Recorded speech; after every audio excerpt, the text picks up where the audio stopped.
Hello and welcome back to the channel. Today I'm playing Drawback chess, where each player is assigned a random drawback, like Cowardly, where if your opponent captures, you must move backwards, or Warlord, where your king has to be off the first 2 ranks. My goal is to win 3 games with I prefer hard drawbacks enabled. Let's get started with game number 1. Alright, game number 1, we get the black pieces against the excited indigo bear, and our drawback is the scent of blood. You can't make non-capturing moves with pieces that could capture. Oh, this is another one of those drawbacks that's going to force me to restrict my own movements. Because the problem is, if I do have, for example, a bishop on the long diagonal that could capture a protected pawn, I can't make any other moves with that bishop besides that capture. So I'm basically going to have to limit the movement of my own pieces, at least to some extent, until I see an actual attacking idea.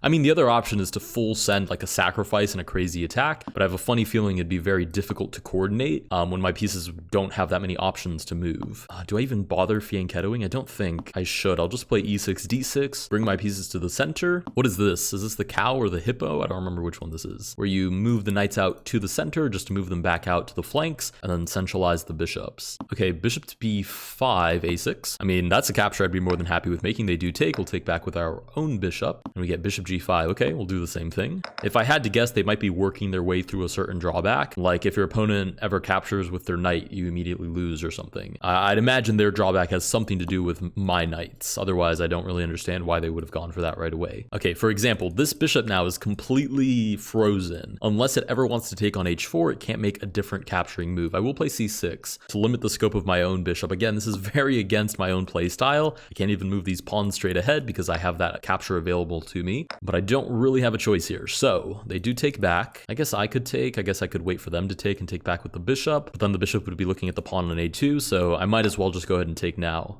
Sure, they take back. We'll go ahead and castle out of the way. I wouldn't really mind if they take. The problem is it would be replaced by my queen, which would then be looking at h4. Okay, I have no idea why the king moved f1, but I will put it in check. You'd imagine king to g1 is the only reasonable move here, but they're thinking about it. They are thinking about it. Whoa! They are taking a hot second to figure out if they want to move the king to g1. Now I'm very curious to know what their drawback was. Oh, pawn to c4. There's definitely something wrong here. We've put the king in check, and they do not, either they can't move it to g1, or they really don't want to for some reason. Okay, they take on e7, which does allow me to make a forced, by the way, capturing move of the king with the bishop to win us game number 1. Let's go ahead and pop up the info board. All right, you won. You took your opponent's king. Your opponent's drawback was spread out. You can't move a non-pawn piece adjacent to another one of your non-pawn pieces, and you can't castle. Well, that's pretty straightforward.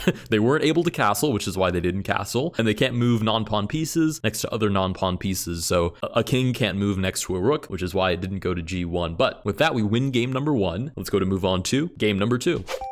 Alright, game number 2, we get the black pieces again, and our drawback is Fisher Random. On or before move 20, all your remaining non-pawn pieces must be on your home row on a square that it could not have started on. For example, rooks may not be on the A or the H file. Holy smokes. How do I even do that in 20 moves? I'll start with e6, I guess. Maybe I start with a little maneuver like this. To be fair, it says all of your remaining non-pawn pieces, meaning all of these remaining pieces, so in theory I could just fly into the position and try to get trades. That seems kind of unlikely. But then I'd have to reorient all of these pieces if I don't. So I'm going to play bishop b4 and just hope that anything but c3 is played on the board. Okay, c3 is immediately played. Fair enough. This is the lazy way out, but I'm just going to sack the bishop right away. Knight does take back. Sure. We'll play knight t7. Castling is an easy way to reorient those pieces. Sure, we'll go ahead and do that. We only have 16 turns left and still half the board to reorient, including this rook, which will be, I think, especially difficult. We'll play b6, and I think I'd like to play bishop here. Get that trade on the board. Develops the knight. Ooh, okay, rook to e1. They don't take, so I will take. Queen takes back, and let's go. Knight c6 is a little premature. Let's go queen to e8. The idea is knight c6, knight back, knight c8, rook b8. Everybody's on the home rank on a square that they could not have started on. Not to mention that wording is especially tricky because, for example, should a knight land on a square where a knight could have started on, you have not actually accomplished what the drawback requested. So you have to make sure they're all on square squares that they could not have started the game on. Great, we'll play knight back to d8. This is around the part where the opponent might start figuring out what your drawback is, so you have to very quickly finish up the last two moves, get that on the board, and then be ready to play chess. Oh, here we go. Yep, knight to b5, target c7. Okay, I'm gonna play rook to c8, and then what I might do is just sacrifice this knight, because I can't allow this losing the queen. To be fair, I have 9 turns left, so maybe if somehow they allow me to boot the knight and then go back to b8 and then knight c8, then I can probably stick with the original plan. Oh, they do. Okay, a6 boots the knight. I'm totally fine with losing that pawn. Way better than losing the knight, and obviously better than losing the queen. Yep, knight goes back. We'll play rook to b8. Now I'm just looking for knight to c8, and then I have my drawback off my back. Knight to c8 should accomplish what we needed. Get pawn to b5, and we do get that success message, meaning that all of our pieces are on a square that they could not have started on before move 20. We get pawn to b5. Obviously, I'm going to close the position. They have more pieces than I do because of that bishop sacrifice, so I have no interest in trading, or rather opening up the queen side so their piece majority can come into play for an attack. Now, the cool thing about this drawback, one of the few cool things, is that once you get it off your back, it's done. It's dissipated. It doesn't exist anymore. It's not a constriction that you have to worry about. So I can now play basically totally normal chess and see if I can sort of sniff out what the opponent's drawback might be. So obviously they set up that mate on h7. That's not h7. They set up that mate on h7 with the knight and the queen, so I block it with my own knight. We'll play h6, boot this knight. No need to have that attacking piece rummaging around our king side, so we do send it back. We'll play knight b7, and now basically I have to undo all of the stuff that I just did, putting my pieces back onto the back rank. Typically not the most active place for them to be, so I do need to develop them again. d6, just looking to open up the center a little bit. I haven't really had the chance, obviously because of my drawback, to test the opponent's position in any real meaningful way. So I'm very curious what happens when I start attacking pieces. I would love to start checking the opponent in some way, but that seems like it's quite a few moves out. We do get knight b3. Sure, we'll activate the queen. Queen to b4 seems like a good place for her to post up. Looking at d4 with the rook, targeting some pieces, just getting a little more active. Queen does go to g3. Actually seems to invite queen to b4 almost. Now hitting the pawn, hitting the knight. We do, oh, bishop to a3. Yep, skewers the queen to the rook. I have no choice but to move her out of the way and drop the material. Good find by the opponent.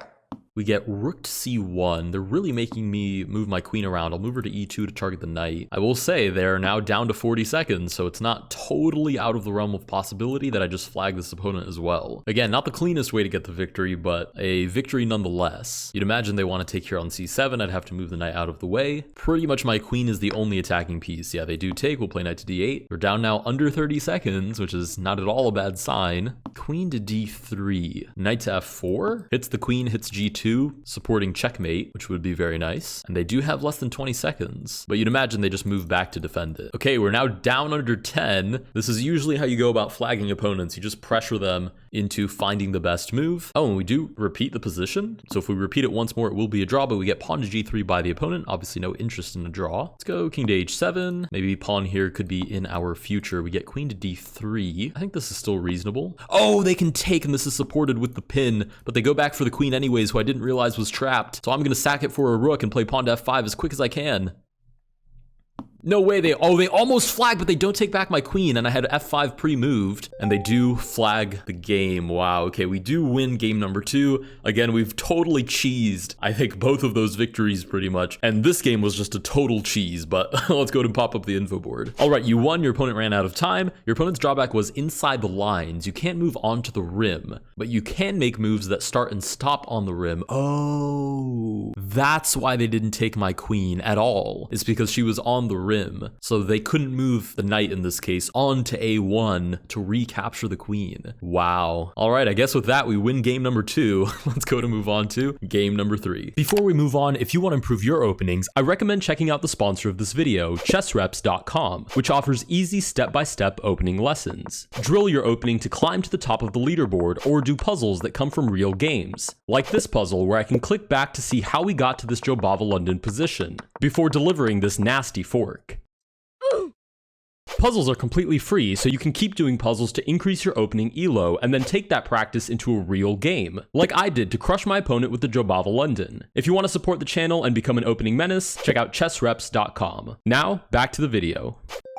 All right, game number 3, we get the white pieces again, and this time our drawback is inching forward. I recognize this one. After move 6, your king must be in front of your home rank. Every 6 moves after the rank, it must be in moves forward by 1. So we'll start with e4 again, because this is one of those drawbacks where, you know, by move 12, 18, 24, so on and so forth, the king will have to be 1 rank further as it gets chopped off. You can't be on the first rank, can't be on the second, can't be on the third every 6 moves. And your king has to advance to stay ahead of that sort of tsunami coming your way. So in 4 moves, my king already has to advance. I'm going to play bishop c4. I know this is extremely silly, but immediately going for a check, to be honest, seems like the best way to win this. If I try to win this by genuinely playing a solid game of chess where I continue to advance the king, I think I'm toast. Okay, knight to d4 is extremely strange already. In 3 turns, we must advance the king. I'm very tempted to just sacrifice, to be honest, but we'll go queen to h5, setting up the sort of typical 4-move mate. And in 3 moves, my king has to be off the second rank. Whoa, they take on c2. Something weird is going on here. We'll play king to c2. If they play check, then it sort of leans into what we want. Knight to e3. Wait, we just take on f7. Take on f7 is mate. Okay, cool. All right, I think I've figured it out. I figured out whatever was going on in this game. In 1 turn, my king must advance. Oh, off the first rank though, which he's already off. So yeah, this is winning. Yeah, okay, so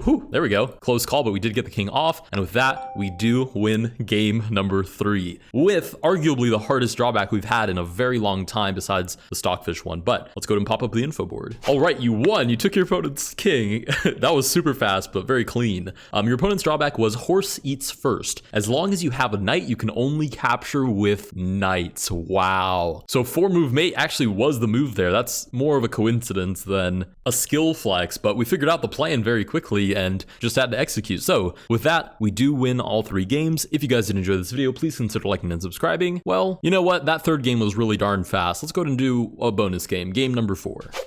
All right, game number 4, the bonus game. We get the black pieces. Now our drawback is, I think, new. I don't think we've ever had this one. Boxing with shadows. When your opponent moves a piece, if you can move to the square they moved from, you must. Actually, maybe we have had this one. We get pawn to c4. So for example, if I had a piece that could have moved on to c2 there, because that pawn moved from c2, I would have to play there. Now, admittedly, this is one of the more enigmatic drawbacks that we've gotten. I'm not really sure how you play around that idea. I would imagine you start by again sort of limiting the range that your pieces can move to. So I'm going to play something similar to, what's it, a hippo, a cow, I don't exactly know.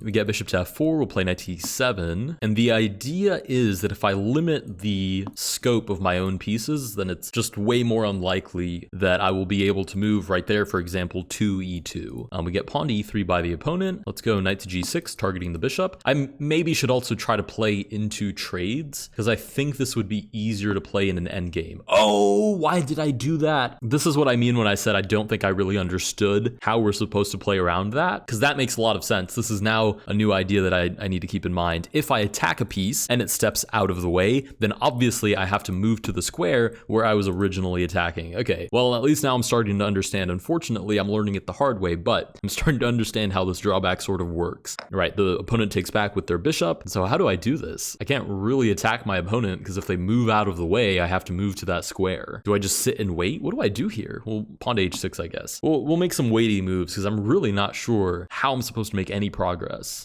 Bishop to e7, and I might just castle and start moving my king back and forth. I don't know what I'm supposed to make of this. Queen d2, you'd imagine they're castling long, so might as well throw a Hail Mary attack in that general direction. Yeah, they do castle long, we'll go a4. This is gonna turn into, I think, the last game a little bit, where I just throw a Hail Mary attack. If it happens to stick with perfect luck, great. If it doesn't, just wasn't meant to be. We do get pawn to a3, let's go. c6, looking for b5. That's just free, to be honest, but at least we can open up a file. I don't know, we'll castle first. You'd imagine just bishop d3 and the opponent's going to launch a ravenous attack down the king side, but we get e4 instead. Okay, I guess now c6 is reasonable. We do get bishop e2, b5. It just seems so desperate, but I kind of am desperate in a sense. I don't know, another part of me is telling me to just hang tight for a second. Just wait to see what the opponent does and then play based off of that. Like I could literally just sit here and move my rook back and forth and force the opponent to prove to me that they have an actual threat. And then once the opponent does that, if it's it's not too late, then I can launch a Hail Mary attack. Like right now,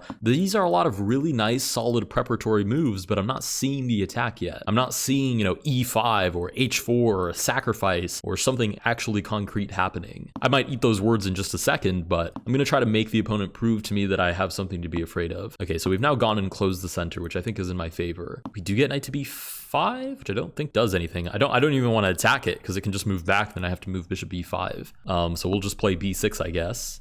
And yeah, h3, there's something happening here. It's very strange. They're not making real advancing concrete moves. So I'm going to move my rook back and forth. And when the opponent can show me that there's something that I'm supposed to be afraid of, then I will start, shivering my timbers. But until then, I'm going to hang tight and make the opponent prove to me that they can win this. Yeah, bishop d3. I'm telling you, there's something weird going on here. Something stinks of drawback.